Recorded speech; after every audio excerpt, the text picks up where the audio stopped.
Hello and welcome to The Appointment. I am Pranjal Sharma. Joining me today for a conversation is Ananth Narayanan, who is the CEO of Myntra as well as Jabong. Ananth, thanks so much for being with us today. Thank you for having me.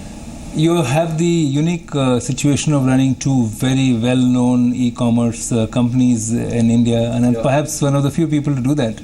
Yeah. And you took charge over a year ago. Mm-hmm. How has been the atmosphere so far? First, of course, you had to focus on Myntra, and now Jabong is part of you. Right. So look, I started spending real time from July last year, so it's a bit more than a year. It's been fabulous. I believe that e-commerce as an industry is here to stay. I think we have to figure out the right business models to make it work. I believe fashion and lifestyle within the e-commerce segment is one of the most exciting because I think you have the right margin structure where you can build both a large and a profitable business. For Myntra, we've had our best year ever in the last 7 years, right, on both performance and health indicators. Performance has been great. We've grown almost 80% year on year.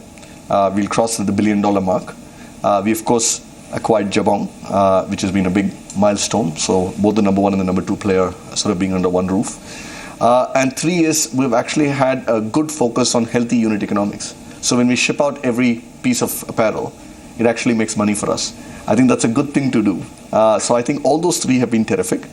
But most importantly, perhaps for me, is I think just Myntra as a company. I think just the winning mindset, the culture of the place has really started to come together. And I'm very excited by that because I think that's really our core strength. But as you said, it's taken a few years to reach where you are. Yeah. So what has changed in the last couple of years, a few months? So apart from your presence. Yeah, well, I wouldn't attribute too much to my presence alone.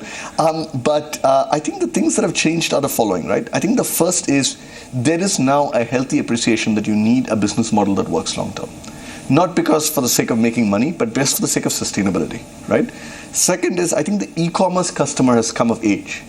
I believe that if you provide value, sometimes the value is a discount, other times the value is faster delivery, other times it's fabulous selection, or using technology to personalize it so that you give you things that you want without even you knowing it.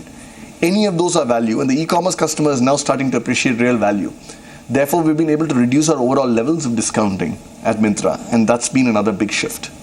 So you don't have to lure a consumer to the platform anymore, which was probably part of not just for Myntra, but for most retail commerce companies to bring people onto a relatively new concept and platform. Right. So I think that's certainly gotten easier. So no doubt about that. But I think what they come for has also changed. So I think there are two different things. So the first is them coming onto the platform with the Myntra brand name becoming more known, better known is actually helped. Second is, look, we're focused on three very simple things. We're focused on selection, service, and engagement. Selection means you provide them with the best possible products. People are coming to shop, right? How do you make sure that there's the right selection? It's not unlimited width, it's curated. It's a fewer and limited number of things that we want to provide, but we want to read it right, and we use technology to do that, right? So it's not just random selection, but it's database selection, so we get the selection right. Within selection, we're also focusing on private brands and women, both of which are important segments for us.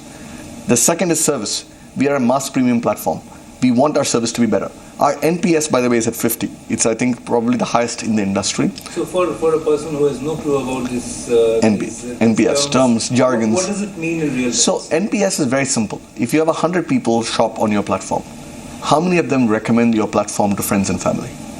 If that number is, if 50 basically say, look, I will recommend, 10 say I won't recommend, and the remaining are new, and so on, right? It's the 50 minus 10. So it's 40 is your NPS. So that's also a symbol and representation of satisfaction. Absolutely. It's about customer satisfaction and customer delight. So you don't usually recommend to friends and family unless you're delighted. How do you track it? So we actually survey it. So if you just think about it, in the app itself, once the delivery happens, you have the ability to go in and rate various parts of your experience. We get lots of responses because our overall volume per month across Myntra and Jabong is almost 18 million monthly active users. So even a small percentage of that is very statistically significant. So we basically get input from the customers right after they buy, right? As well as right after the product is received. And both those form the basis for this consumer experience. Has when you say that your customer is coming of age, it has two parts to it. One is that existing customers who probably started buying on e-commerce platforms, including Myntra, are now far more aware and mature and know how to manage and navigate their way across such platforms. Second is a new category and section of consumers coming on board. So how do you differentiate between the two? That's a great question, by the way. I think it's a bit of both. So if you look at it roughly about 4.5 million customers actually transacted last year. Mm-hmm. This year that number will be closer to 8 million. You're talking about the industry? No, just on the Myntra platform, just for Myntra, right? If you just think about that for a minute, the 4 million that have shopped, we have an 80% repeat rate. So that's still a big chunk of people who come back and shop, so that's the evolution part that you're talking about. There, what happens is people who've shopped 2 or 3 times, have gone through the full experience, the return experience, now are starting to be more comfortable, right? And therefore they look for, what we usually find is their selling price, for example. The average selling price of an item they buy goes up with every transaction, right? The new customers that are coming in is also interesting. I think it's a combination of our marketing as well as the industry maturing are also now looking for more selection and more services, right? So for example, one interesting thing is we have something called try and buy. In fashion, the real problem is fit, size and fit, right? So that's what prevents people from buying online, right? So we have a service where you can order 3 different sizes. The person shows up at your house, waits for you, you try them on, whatever fits you keep, the other you return, right? And that, by the way, is increased adoption. But the interesting thing is, by the way, our newer customers are adopting that a lot more. Those who knew you earlier have faith that they have made the right choice, but in terms of seeding the market and expanding it, you are ruining it. But isn't the cost per delivery going up with something like this? Yes and no. While the cost per delivery is going up, the inventory doesn't get locked away. Otherwise, what happens is you have a piece that goes to the customer. There's a 30-day return period. So they return it on day 15. So the inventory gets locked away and working capital gets locked away, right? Whereas here, the inventory gets back into being live the very same day. And what we also find is our service delivery agents do some local optimization. So if you're in a complex, we originally thought that a try and buy will cost the person 8-9 minutes to do, whereas a normal delivery will be 5 minutes. What we find is it's only 6-7 minutes because they actually give this, go deliver something else, come back and pick the other one up. So there's a local optimization that happens. So the costs are not as much as we thought they would be. And then what is the difference between Myntra and Jabong? Myntra, by the way, is more men dominated. So we do 60% men, 40% women. Jabong does the reverse, 60% women, 40% men. Myntra has more of their private brands, more of our private brands. Jabong has a few more international brands. So there is a difference in selection and a difference in customer profile. There is also, by the way, a geographic delta where Jabong is stronger in the NCR, Delhi area, and Myntra is stronger in the south and the west. So there's lots of differences. But the real question to ask for me is not why the brands are different, but what can we do with both brands, right? I was going to ask you what's common and how do you leverage their presence? Yeah. So look, we are in a market which is actually getting made today. So just to give you some facts, right? The overall online fashion market is probably $2.5 to $3 billion, right? That represents a 2.5% online penetration. The market overall is $100 billion. By most estimates, this market will be 35 to 40 billion in 2020, 2021, 2022, give or take a few years, right? So it's an enormous market growth that's staring at us. The real question is not about market share today. It's about who grabs the growth, right? I believe with 2 very powerful brands, with some of the common back-end systems, supply chain, technology, etc., we will be able to capture more of the growth than with just one brand, right? So that's what we're hoping to do with the Myntra and Jabong brands. Of course, there will be some areas of synergy, whether it's supply chain, technology, etc. But in reality, the real question is, can we get to more customers through brands? The other thing, as we did our research, we found is that consumers do want choice. They look at a couple of platforms before they make it. So if you have both platforms, the probability of the purchase being within your platform, and if you take the Flipkart group overall, if it's within the 3 platforms, then the probability becomes higher, right? So it's a classic situation where the same company would have 5 different soaps, so you end up buying one of the soaps of the same thing. But you dwelt a lot about fashion and about creating brands. One of the discussions in the public discourse on e-commerce is how Indian products and a lot of small manufacturers, how can they be given space on such platforms? Yeah. And if I marry that to the idea of building brands, what kind of strategy emerges for you? So today, by the way, about 20% of Myntra is private brands. Actually, it's closer to 23% now. So I'll answer this in two parts. One is brands, the other is how do we support Make in India. On the brands, India is an unbranded market today. 80% of that 100 billion market that I was talking to you about is unbranded, right? There is no reason, if you look at evolution of GDP, of demographics, of internet usage, why brands should not be as penetrated as, say, China or eventually the US. Traditionally, the problem has always been one, distribution reach, and the other is lack of consumer data. Myntra as a platform has both. We have lots and lots of consumer data and lots of distribution reach. We get to 19,000 pin codes. So I believe we actually, as a market leader, are in a position to actually help create brands. So we're doing a few different things. One is, of course, our own private brands. Some of them are Bollywood-led, others are our own private brands, and we're trying that, which is All About You, Roadster, HRX are our three big brands, and then we have about 11 labels, and we're continuing to do that. The other is we run something which is quite innovative. We run a program called the Myntra Brand Accelerator, where we take small brands and we actually work with them to support them with data, with insights, sometimes with sourcing and design capabilities to make sure that we can scale those brands. So that's another area where I think there's lots that can be done. So all of this is then sourced from India, and not all of it is imported. Even the mass products, so mass premium, are not imported. Are they all sourced from India? No, they're sourced from various places. I think a majority happens in India, but about 30-40% probably happens outside India. 60-70% happens in India. In terms of how we actually go through the Make in India, I think two things. One is, of course, through this current Make in India, the brand program itself.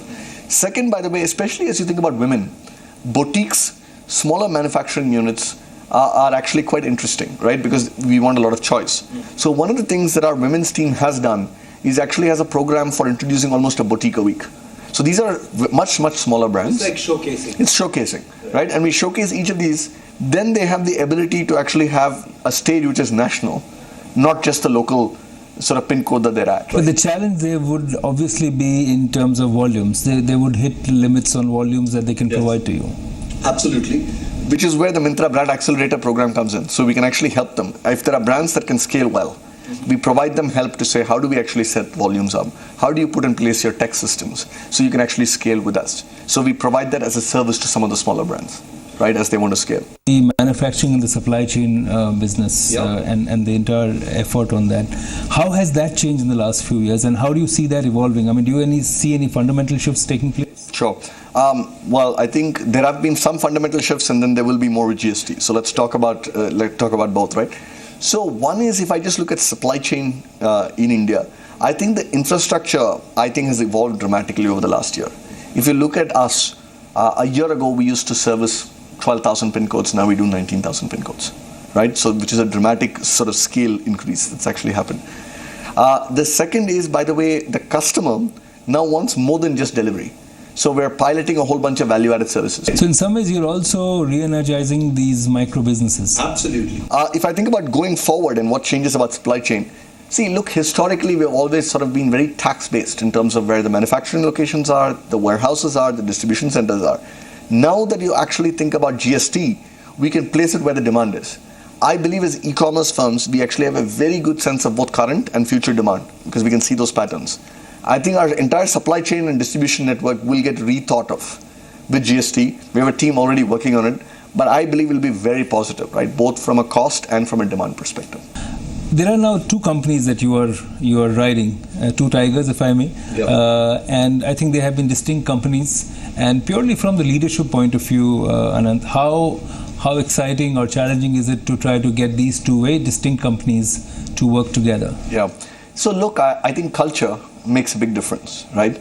And I believe culture is sort of the fundamental building block of any of these businesses. So to answer your question directly, it's actually hard. One is because geographically we're separated. One is in Delhi and the other is in Bangalore. So that itself forms a difference. The good news, by the way, is I think our values and our culture is similar, right? If you look at the Myntra vision, it's to make the world a more stylish, colorful, and happier place. It's not about selling clothes. It's not about selling fashion. It's not about commerce. It is about really actually doing all of those things, right? Making it more stylish, more colorful, and happier. I think that, by the way, applies to both Myntra and Jabong, and that's what we're trying to do. And I think if you have a common purpose, then alignment becomes easier. And business-wise, do you see synergies developing? Let's say supply chain, logistics. Do you see those kind of cost advantages kicking in? So, firstly, I see the brands as two distinct brands. I think the brands will always be independent, and it'll be run that way as independent brands.